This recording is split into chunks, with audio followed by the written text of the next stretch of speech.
Lorraine Hamilton, and you're watching Luminary Liberators, exploring the entrepreneurial mindset journey. Today, my guest is Susan Ball. Susan is a skilled and experienced self-love activist, life coach, and NLP practitioner, as well as being a survivor of an abusive relationship herself. She brings this intuition along with proven strategies to her work, much to her clients' delight. Susan is a regular contributor to Thrive, Live Life Fearlessly, and dreams of living off the grid in her tiny recce house. Welcome, Susan. It's great to have you. Thanks for having me, Lorraine. It's great to be here. It's fantastic. And you're keeping warm in Canada just now? We are. The temperature is slightly going up. Spring is coming, Lorraine. Fantastic, fantastic. Well, welcome to Luminary Liberators. I would love to, first of all, pick up on a term that you use in your introduction, which is a self-love activist. What is a self-love activist? One of the things that I have learned in my struggle to heal from an abusive relationship was that I didn't care for myself. I didn't like myself. I didn't love myself. That was not even a consideration.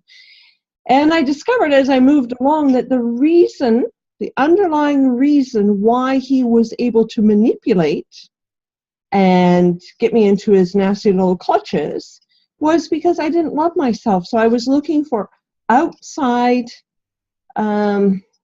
affirmation of myself instead of inside affirmation of myself. Ah, okay. So if I had have loved myself truly and knew myself and was authentic with myself, I would have been looking at him and saying, wow, you really are not speaking to what I need in my life. Yeah. But because I didn't, and I didn't respect myself, he was able to maneuver and manipulate and through all of those things. So one of the things when I'm working with clients that we work on very deeply is self-love. Okay. Unconditional. The biggest relationship you're going to have is with you. So get it right. That makes so much sense. And yes, I'm going to ask you about your work now, because I can see very clearly that that is the foundation of which everything else is built. So tell me a little bit about that, and tell our viewers a little bit about, the work that you currently do and who it benefits most. Currently, I work with women who are leaving or have left an abusive relationship. So that can be emotional, verbal, mental, physical. And they're ready to move away from being a victim. Because one of the things I discovered when I left my abuser is that the system, in all its goodness, and I'm not sure what you would call it, places you in this holding pattern of being a victim. And they leave you there. Because they're trying to help. So how does the system keep you in that pattern of being a victim? They treat you as if you're very fragile. Okay. And are you? You're not. You're emotional. You're upset. You need to get really down and dirty and raw with your emotions and let it all out. But you're not weak and you're not fragile. And you really need to be encouraged to step back into your power, into that self-love, into your new life, into your thriving and surviving self, not this victim person. But I think it's a lack of understanding, because the people who work with you, the counselors, the judges, the lawyers, they haven't experienced it. They're only textbook people. Yeah. So they think you're fragile, so they don't want to upset you. They don't want to hurt you. They don't want to challenge you. They don't want to do any of that. When in fact, what they need to do is do exactly that. Okay. For what purpose? Because I guess everybody is trying to recognize that somebody has been through a very traumatic experience. It's taken a huge amount of courage to get out of that relationship. So I guess, why would you want to challenge these people? Why would you want to? Because there's a tendency for women who leave these relationships to get stuck in what I like to call the victimhood, the neighborhood of being a victim, down that dark alley. They're not worthy of anything better. They're depressed. They miss their man. They're all of those things. And that's fine. But every time you miss him, you have to then move on to, well, what can I do to help myself today? Mm-hmm. You can miss them, then you can do something else. It's when you get stuck there. You get stuck there, it becomes darker and it becomes darker and you don't let go. And the reason that women get stuck in the victimhood is fear. It's absolute fear of the unknown. If you've been in a relationship for a long time and you've been manipulated and you've been put down and you have had your self-worth challenged, you're terrified to step out of that relationship to let it go. That's all you know is being a victim of this person. That stepping off into the unknown is frightening.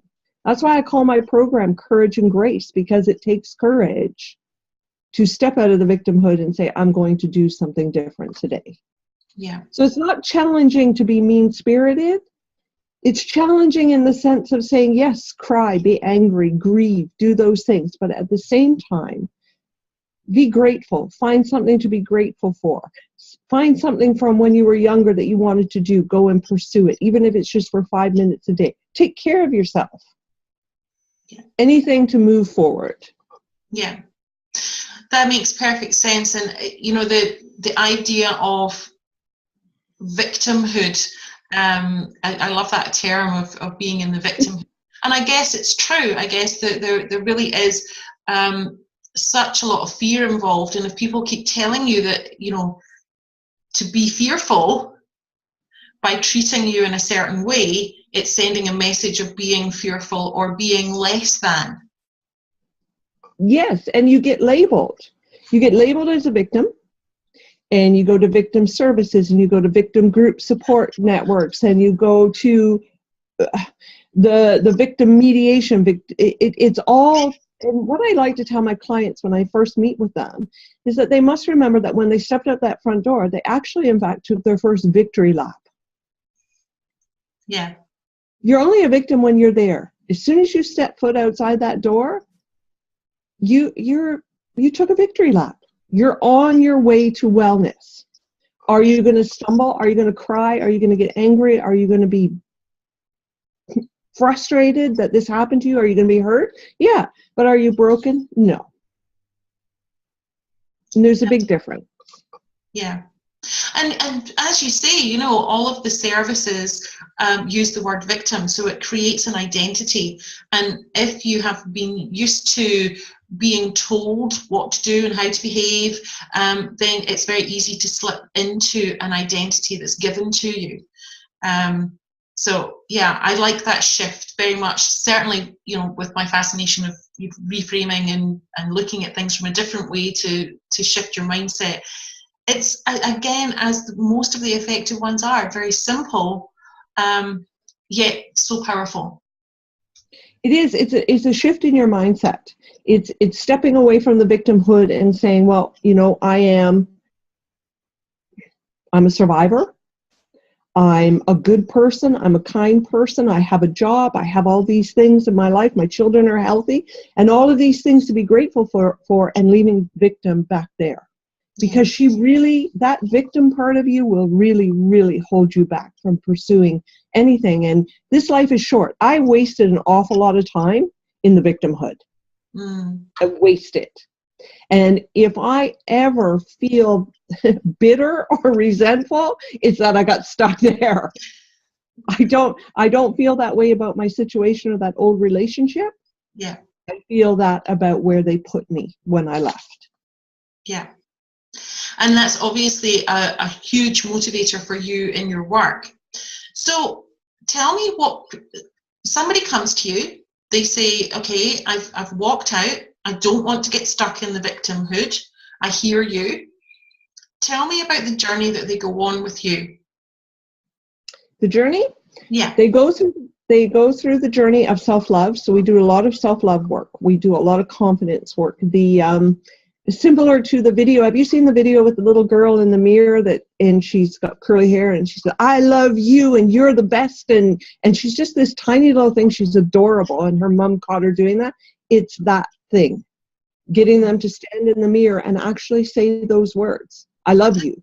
Really hard. Really hard for most of us without that baggage, without that experience. So yeah, I guess that, it sounds so simple to say, oh, just stand in the mirror and tell yourself that you love yourself, or find something that you love yourself about yourself. That, I imagine, is quite challenging for most of us, let alone someone who's in the situation that they're in when they come to you. That's right. But it's very valuable and powerful work. And when it first starts off, I love listening to my clients because they will whisper it and they'll be honest with me. Well, I looked in the mirror and I went, oh, I love you. And I walked away. But as the time goes on, they'll look in the mirror and it becomes more and more powerful until you can really shout in the mirror and say, I love you. You are the best thing that ever happened to me, and I have to take care of you. Yeah. Because the longest relationship you have in this planet is with yourself. Yes. So you may as well love yourself. So you help people to get to that point where they can genuinely see that they love themselves. So they're in that place of self-love.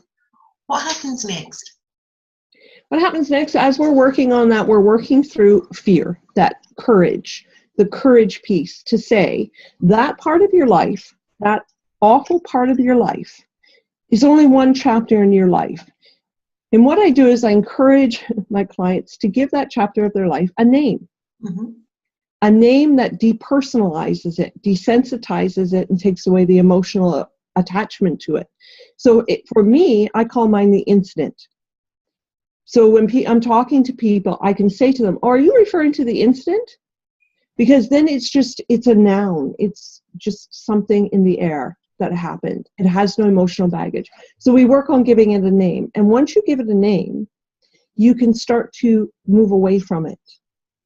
Okay. Because you don't want to call it the situation with Bob, because then that calls up all the emotion that was about Bob. Mm-hmm. You want to desensitize it. Yeah, desensitize. The word that was going through my mind was disconnect.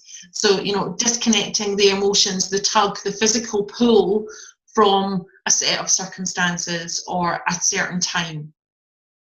Yes, yeah, exactly. You're disconnecting it. You're just unplugging it. You're unplugging it. And it's not easy in the beginning, but as you work through that, it's like losing the word victim. You lose that emotional attachment to that person. Yeah. And that's how you start to let go.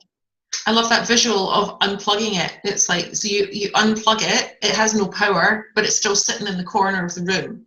And then after a while, it's just gathering dust and you don't notice it anymore. It's still there, but you don't notice it anymore. You become oblivious to it because you're busy doing other things. That's right. That's right. And then eventually it's a dusty old relic that you sweep out of your life. Yeah. It's just an old relic. And that's where clients get to. So we work on the why loop.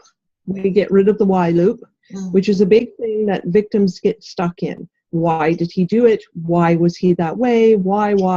And as you know, you're an NLPer like me. There's no honest answer to a why question. It's all a lie. It's make-believe. Yes. So we work through that. And then we start to take baby steps out of the victimhood. Little things that they celebrate every day that they did. Mm-hmm. So I have a system that I work through called GRACE, and it's really an acronym for the 5 steps after courage. So it's gratitude, rid of, letting go. Acceptance, which is a big one. Accepting that it happened. There is no reason.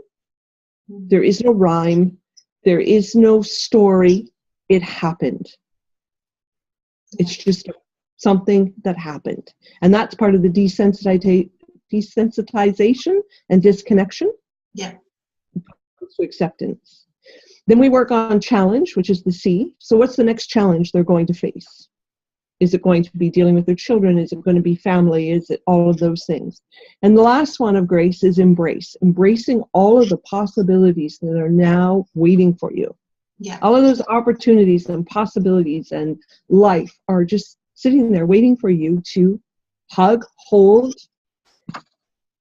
just go get it.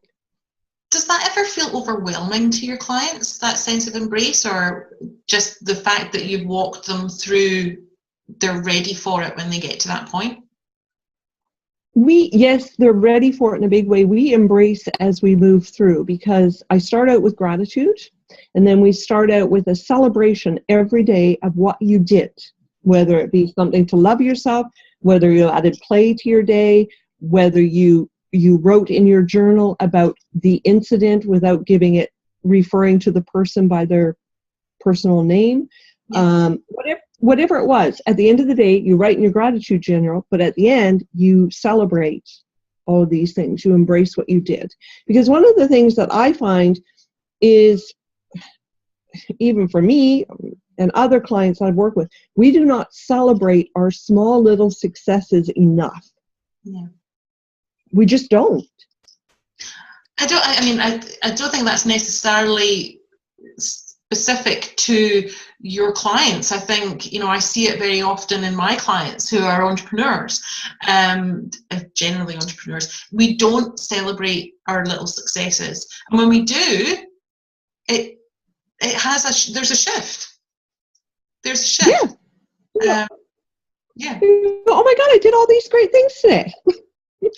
Yeah, right back to that. It's, the very simple, what you focus on expands. If you celebrate it, it expands. Yeah. Thank you. That is pretty important work that you do. I mean, I've known you for a while now, Susan. I've always felt that it's very important work that you do, and we need more people like you doing it. So thank you for sharing that, and I'm sure your clients are incredibly grateful that you are there for them. But I want to talk a little bit more about you now, if you don't mind. And given that you're full of self-love, I'm sure you'll be very comfortable with that. Yes. So the theme of this video series is the entrepreneurial mindset journey. So we talk about mindset quite a lot because we're both NLP practitioners and coaches. But I would like to know a little bit about your mindset as you've gone through your own entrepreneurial journey. Now, you have the benefit of having a massive personal development journey with your incident. But second to that, I would imagine that the journey of being an entrepreneur and bringing your gift to the world has also had its challenges over the years. Would you be willing to share a bit about your story from a mindset perspective of, some of the roadblocks, obstacles, interesting, surprising challenges that may have come your way to get to where you are now? That's a very good question, because even though I am deeply in love with myself, I still have moments where I'm unsure of myself. Right? And being an entrepreneur is all about putting yourself out there in a completely different way, a way that I had never done it before. So you're thinking to yourself, what I do, is anybody going to really want to do that? Is anybody really going to be interested in that? And it's different than saying, I'm going to go to school, or I'm going to learn to drive, or I'm going to overcome those obstacles. You're actually putting yourself out in front of people with a product you've developed. And for me, it's a very emotional product. It's based on personal experience.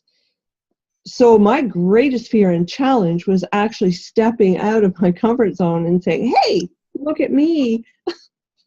Yeah, I can help you. So that, for me to be an entrepreneur, took a huge leap of faith.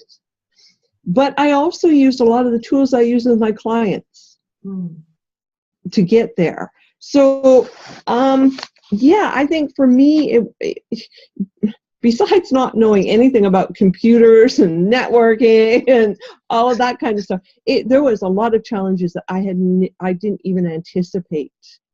Do you have any examples of those? Yes, when I first went out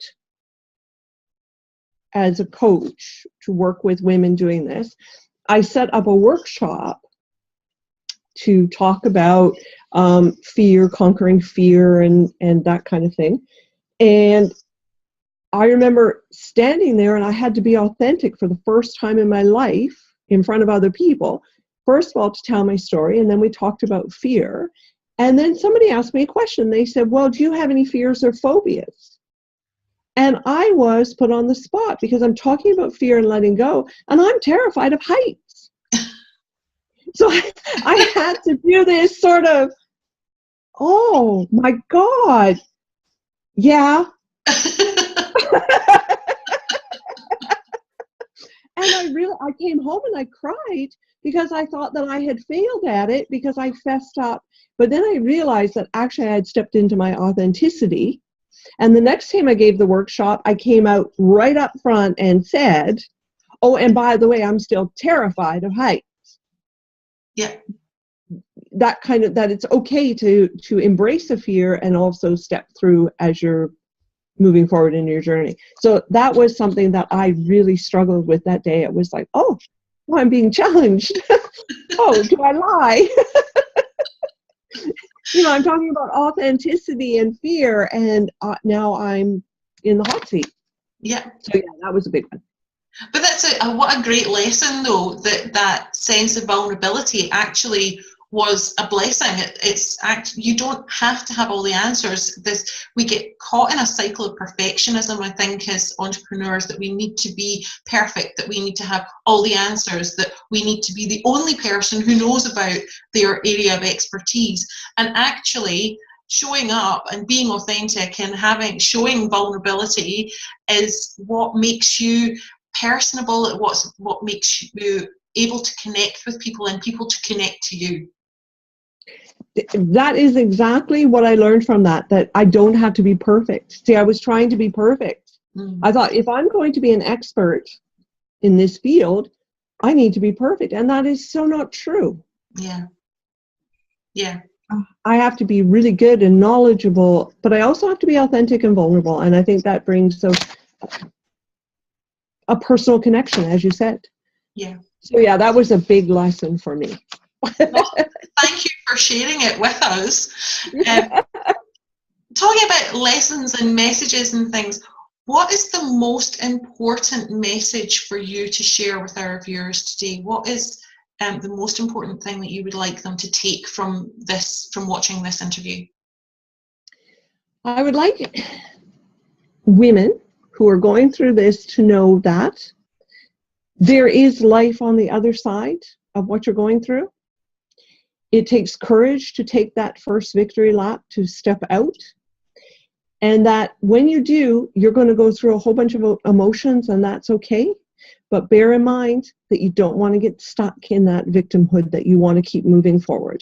Even if it's the tiniest little thing that you do each day, move forward. That's the most important message I want to put out there. I think it's not the end of your life. Don't end it there. Thank you. You're welcome. So, again, that is a really important message. The work that you do is very important. The work that you do is very powerful, clearly. How do people reach you, Susan, if they feel that they need your help, or if they know someone that they would like to connect you with? I have a website, www.susanball.ca, because I'm in Canada, so I get a .ca. Cool. And they can email me at susan@susanball.ca, susan@susanball.ca. And I'm on Facebook. If you type in my name, it'll come up. We'll pop some links in the show notes and also on this video so that people get the spelling right and they know where they're going. So you're happy to receive emails from people, and there are ways to contact you through your website. Yes, there's a contact page, and then they can set up a free discovery call if they want. We can just chat. I'm very friendly, non-judgmental, very friendly. So do call and give a chat. Yeah, I think that's great, and certainly I can vouch for Susan's friendliness.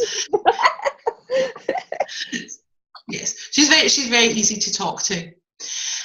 Thank you so much for joining me on this episode of Luminary Liberators. Are there any last minute burning insights and wisdom that you want to share with our viewers? I just want to say to people that A lot of people think that a woman who loves herself is a bitch, or she's vain, or any of those things, those negative, and that is the farthest thing from the truth. Loving yourself has got nothing to do with vanity. That's a very powerful message, because I wonder if people are scared of loving themselves for fear that they might be perceived that way. I get that from clients all the time. When I start to talk about self-love, they get very upset and they say, oh my God, people are going to think I'm conceited and I'm vain, because, you know, as teenage girls in high school, we often got labeled as the vain or conceited one. It's a negative label, like victim. They don't want it. Self-love has got nothing to do with that. It's got nothing to do with standing in the mirror and primping and preening for an hour. It's got nothing to do with that. It's got to do with knowing how to say yes and no with the same ease and grace. All the time. Knowing how to say yes and no with ease and grace. Yes. That's brilliant. I love that. That's what it is. Yeah. And I don't think you need to be a survivor of an abusive relationship to need to know that and need to hear it and need to practice it. Yes, because a lot of people are stuck saying yes when they don't want to. Yeah. And self-love is when you can, somebody asks you a question on the phone and you can go, oh, thanks for thinking of me, but no. Yeah. Yes, very interesting.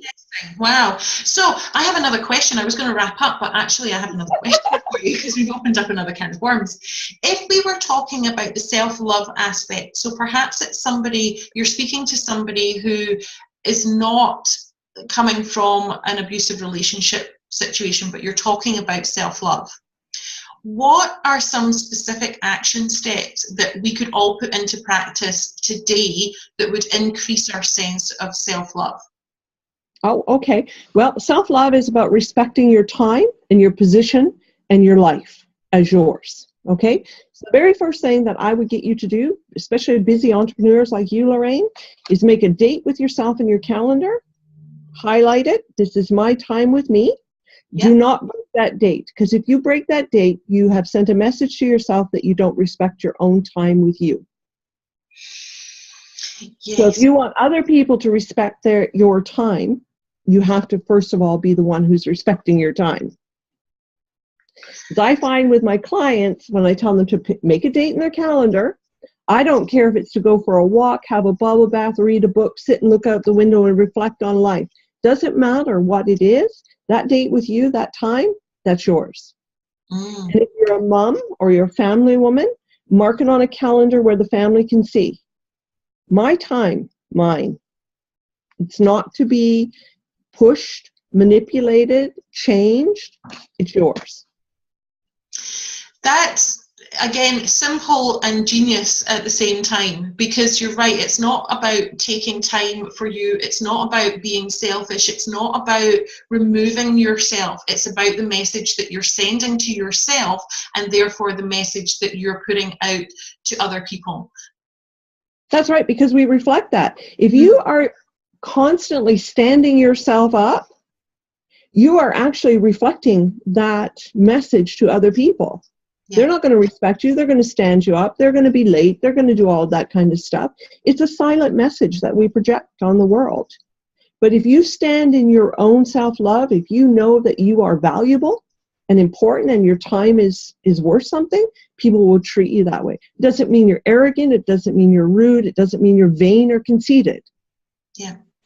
It just means you deeply love yourself and respect your time. Beautiful. I think it's a way of accessing boundaries. I think people are quite scared to set boundaries for themselves and other people, but that is a beautiful first step. It's just, practice that, set aside a little bit of your time and notice when you're compromising yourself, because what are you then reflecting? That's right. And the other thing about self-love is when you start to really love yourself and respect yourself, and you're going out on a date, or even for a job interview, or you're meeting friends, or that kind of stuff in a new social situation, you start to come at it by saying, oh, I wonder what value these people will add to my life. I wonder what value this job will add to my life. If you're not standing in self-love, you go into it and you're thinking, I wonder if he likes my hair. I wonder if I'm sounding silly. I wonder, it's all external. You're looking for, what's the word? Somebody, approval, external approval. Yeah. If you already approve of yourself, you don't need that anymore. So true. So true. And so easy to talk about, but not so easy to put into practice. It really, yeah, quite a battle. Well, thank you for joining us. Thank you for sharing that nugget of wisdom at the end. I think was gold for all of our viewers. That's something that everybody can apply regardless of their circumstances. But again, just to circle back, if you are experiencing a toxic or abusive relationship that you're ready to walk away from, or you know someone who is, then please connect with Susan and just for a chat and see if you're a good fit. So thank you so much, Susan. I love talking to you. I love your insights. I love your passion, and it's been fantastic catching up. Thanks for having me. It's been an absolute pleasure, absolute pleasure. Thank you for joining Susan and I on this episode of Luminary Liberators, and I will be back very soon with some more thought leaders to provoke some insight for you.